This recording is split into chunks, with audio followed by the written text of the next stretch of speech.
here we go. To the left of your screen, the poleman is Anton Hager, and that looked a little bit untidy, but we are racing. Anton Hager holds the lead. Daniel Tickton looking very strong on the inside of second place. There's already some wheel bumping. Logan Sargent getting a little tap, a little love tap there. Anton Hager getting himself out of shape, and I think in third place at the moment. This looks like Daniel Tickton in the lead. Mick Jr. also getting a good start, but maybe not as good as he would have liked from that outside row 2 position. The two Russians, Artem Petrov and Alexander Vatanyan, featuring, but Daniel Tickton, I believe, is the driver who has got the advantage at this early stage.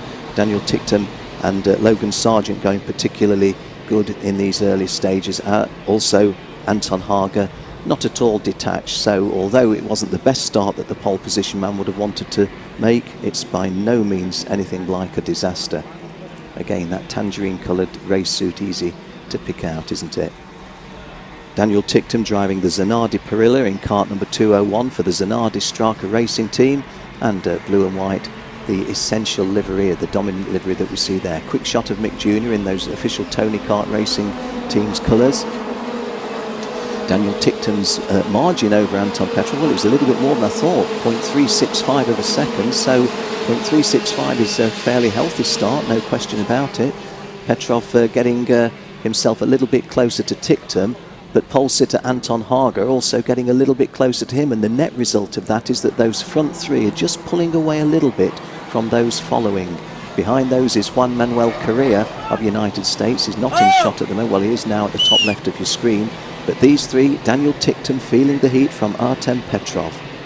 Artem Petrov from Russia, Daniel Tickton from the United Kingdom, Anton Hager of Sweden.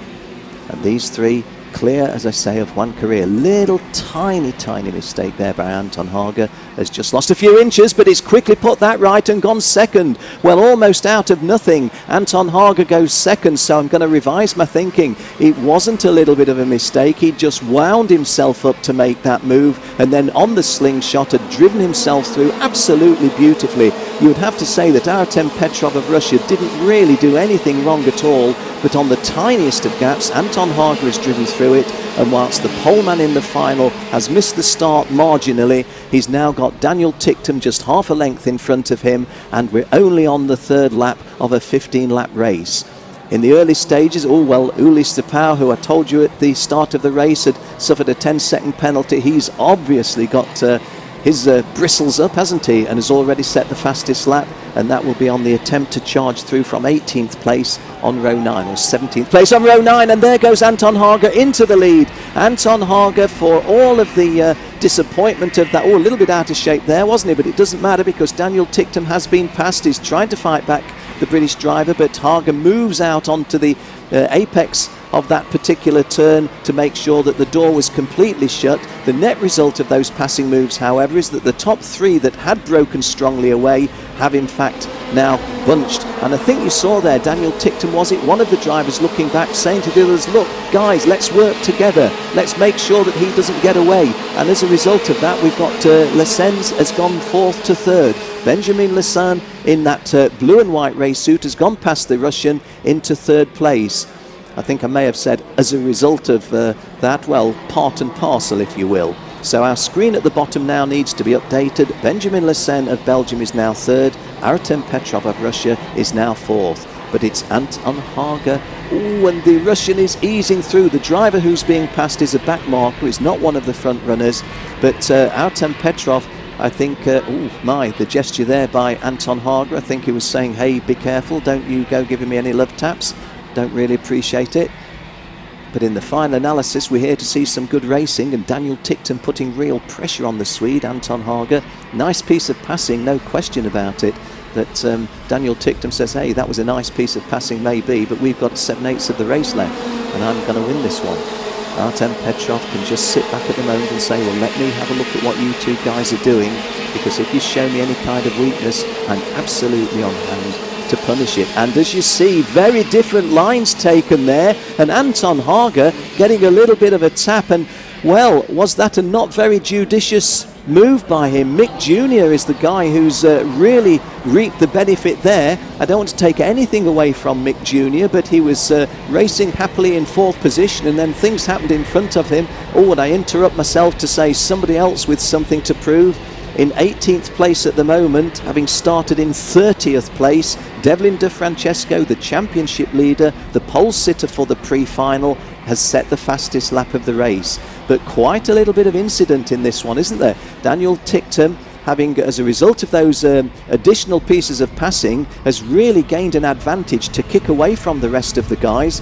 And Daniel Ticktum, having got past Anton Hager, also saw Mick Jr. go through, and Artem Petrov has punished Anton Hager even worse, if you will. Benjamin Lassan, who I think was up to 4th, does drop now to 5th. Yes, as I look at my screen, clearly that is him. Anton Hager in 1, 2, 3, 4th place.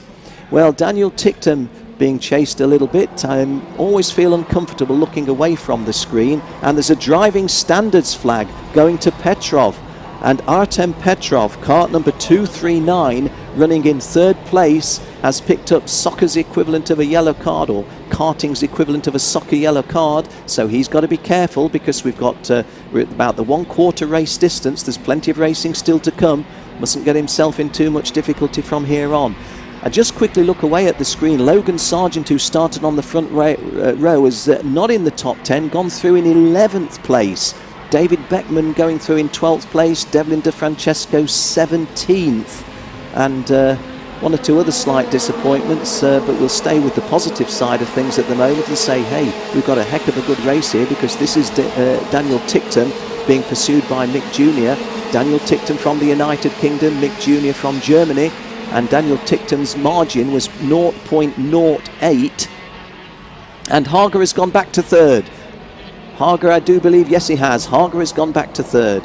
Just trying to... Ross Martin, the Flying Scotsman, is flying. I sometimes use that nomenclature. Well, Ross Martin sets the fastest lap. The bad news for Ross is he's a little bit down the field. He's in 20th place at the moment. Drove really well in La Conca in round 1, did Ross Martin. Had the same sort of misfortune that Anton Hager did, but Ross Martin not being able to get it back this time round. Well, Daniel Ticktum still holds the advantage over Mick Jr., but it's only a minimal advantage. And you feel that for as long as Daniel Ticktum is concerned, isn't he, looking over his right shoulder, for as long as Daniel Ticktum is perfect, wheel perfect, he'll stay in the lead. But Mick Jr. has seen the opportunity and goes through and takes it. And the teenager from Germany takes the lead on lap 8 of 15. We're approaching the half race distance, and Mick Jr. prized that opening from Daniel Ticktum. Daniel Ticktum's had a glance behind him, sees Anton Hager really close too, and when somebody looks behind him, it's often a prelude to making a potential move. But Mick Jr. really has more or less sat still, just really driven his race quietly. But you can see that Ticktum is now getting aggressive in a sporting sense, that is, but really looking for the route back past. And there goes a move by Hager. Can he consummate it? Yes, he can. So Anton Hager goes back into 2nd place. So Anton Hager, who started in pole position, has raced in 1st, 2nd, 3rd and 4th positions so far in this race. Those top 5 are joined by Benjamin Lassan. It's Daniel Ticktum and Mick Jr. who've been trading places, with Mick Jr. in the lead presently, and Anton Hager in 2nd place. Daniel Ticktum in 3rd place, Artem Petrov 4th, Benjamin Lassan. In fact, Artem Petrov has gone to 3rd, hasn't he? Artem Petrov has just wriggled past Daniel Ticktum. So an eventful lap and a half for Daniel Ticktum, who suddenly thinks to himself, hey, we're at the halfway point in this race, and I'm sitting back a little bit further than I expected, in 4th place. Well, Mick Jr. can't be said to have broken away from Hager, and Ticktum trying to go from 4th to 3rd and has gone very wide and taken out Petrov. I say taken out, that's the wrong choice of words, but he's not done any favours to Artem Petrov. Mick Jr. sets a fastest lap. Well, it's a pretty good thing to lead a race, and if you set a fastest lap at the front, there's not an awful lot that the other people can do. However, the evidence of your eyes and mine is that Anton Hager of Sweden is really putting the pressure on Mick Jr. We're starting lap 9. This is, in fact, I think we've finished on lap 9, so this is lap 10 of 15 that we're starting. And Haga leads. Haga has taken the lead from Mick Jr. As I'm glancing down at the screen, Devlin De Francesco is not in the top 10, but is not far off at 11th place. And Haga there just taking advantage, if you like, of a little bit of slackness. And, well, we've had 1, 2, 3, 4, 5 changes of lead after the start. So 6 if we count the leader. An eventful KF final. We're here at Zuera for the round 2 of the CIK-FIA European Championship in KF class, the topmost class in karting in direct drive. Anton Haga of Sweden is leading Mick Jr. from Germany. In 3rd place, Daniel Ticktum. Little bit of a gap between Mick Jr. and Daniel Ticktum. Daniel Ticktum in that dominantly blue or predominantly blue race suit, just in front of, let me see, it's it's Benjamin Lessen. Benjamin Lessen. Well, Mick Jr. is not letting Anton Haga get away, and Benjamin Lessen is now taking closer order in 3rd place.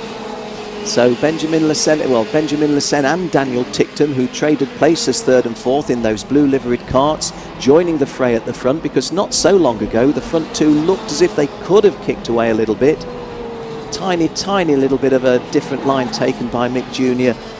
From Anton Haga, and as a result Anton Haga gets half a lap on him. You can see on the screen it's showing 0.126 of a second as the difference between them on the transponders, 0.384 between Mick Jr. 2nd and Benjamin Lessen 3rd, but a lot closer with Lessen and Ticktum, because Lessen and Ticktum have been having a really ding-dong dice ever since the start. We're into the final 3rd because we've had 10 completed laps in a 15-lap race. I hesitate to look at the screen to see the message from down the field. Kush Maini's going well in 16th place. David Beckman up to 12th, but I've really got to have a look on screen. That is Anton Haga still. Now, where's Mick Jr.? Mick Jr. suddenly lost a place as I looked at the screen. And Mick Jr. drops back to 4th place now. So Benjamin Lessen and Daniel Ticktum are now in the podium places behind Anton Haga. And often when there's changes of place in 2nd, 3rd and 4th, you'll get the race leader get a real slingshot advantage away from the others. Well, Anton Haga's got some sort of advantage. It was 0.3 at the end of the previous lap, but it's not a race winning one yet. Although having said that, when we're on lap 12 of 15, it's a fairly handy place for the driver from Sweden to be. Mick Jr. now needs to dig a little bit deeper. To some degree, he was the beneficiary of some providence, if you like, when he moved up into 2nd place, but he looked very strong in the lead, and Mick Jr. now got his sights to some degree, I think, on Daniel Ticktum. Ticktum was looking over his shoulder, but in looking over his shoulder he's lost a little bit of ground to Benjamin Lessen, and Benjamin Lessen, the Belgian from the French-speaking part of Belgium, is getting a lot closer to Anton Haga.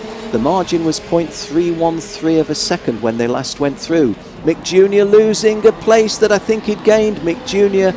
was that Enem Ahmed going through. Enem Ahmed has taken a place off Mick Jr., who drops to 5th. So the championship leader coming into this event, who's had a disappointing race through the qualifying heats, suddenly finds himself with 3.5 laps to go in the top 4 in the final. So his championship aspirations will be still very strong. Vartanyan, you just saw at the bottom of your screen there, really fallen away. He was is in 29th place, and he was one of the early front runners. I think he was one of the guys who was involved in that early little bit of contact, and something may have gone amiss as a result of that. This is the start of lap 14 of a 15-lap race, and Anton Haga still leads it, but Benjamin Lessen of Brussels, or close to Brussels in Belgium, is getting really close. Looks as if he's in a position where he could make a sort of shot to nothing, so to speak. I say that because the driver in 3rd place, Daniel Ticktum, not in a position to punish a minor mistake, although if things went badly pear-shaped, Daniel Ticktum would drive past these two. But Anton Haga just presses the button a little bit more. That right foot just gets a little bit heavier, and at this moment as I'm speaking, Benjamin Lessen, Benjamin if we're saying it in a French accent, is not close enough to make a challenge on Anton Hager. On braking there though, certainly Benjamin Lassan got a little bit closer to Anton Hager. Deep into the final then. So deep that this is the last lap, and guys looking round still, but the front two have some degree jumped away, and there's a potential move. Oh, and there's no question about it, Benjamin Lassan is willing to gamble. There could be a strategy to say, hey, oh, and a little bit of contact there, was there? Well, it hasn't worked for him because Anton Hager has retaken the lead. Ulysse de Power sets the fastest lap, but that's irrelevant in this context, and that defining moment might have been when Benjamin Lassan loses second place now to Daniel Ticktum. But Anton Hager looking to kick away from here. Hard to see what could happen other than a mechanical disaster in the final 300 metres that would take the race off the Swede. And Mick Jr. goes out with Daniel Ticktum, I think. So a disaster for guys who would have scored strongly in championship points. So what would have been a really close half dozen is in fact going to be well spread out as Anton Hager sweeps onto the final lap. There is the checkered flag on the extreme right of your screen. Anton Hager lets us know what he thinks of that.